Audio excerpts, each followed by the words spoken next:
नवऱ्यावर प्रेम व्यक्त करण्याचा एक पण चान्स बायको सोडत नाही आणि तसंच माझं पण आहे. साहेबांना नॉनव्हेज आवडतं पण मी खात नाही, पण कधीतरी नवऱ्याला खुश करण्यासाठी बनवत असते, ते पण नॉनव्हेजला हात न लावतं. ते कसं तर तुम्ही व्हिडिओमध्ये बघाच. प्रत्येकाची आपापली आवड असते म्हणून त्यांनी मला कधी खायला फोर्स केलं नाही आणि मी पण त्यांचं खाणं सोडा असं म्हणलं नाही. ह्या रविवारी पण आम्ही दोघांनी मिळून भाजी बनवली. ते कसं तर बघा.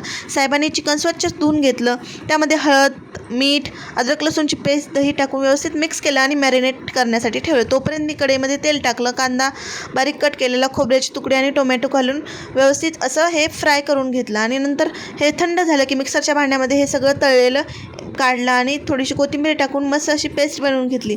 नंतर काय केलं, एका पातेल्यामध्ये तेल टाकलं, जिरे मोहरी टाकली, खडे मसाले टाकले, कांदा, अद्रक लसूणची पेस्ट टाकली आणि हे मॅरिनेट केलेलं चिकन टाकलं आणि 10 ते 15 मिनटं शिजवून घेतलं.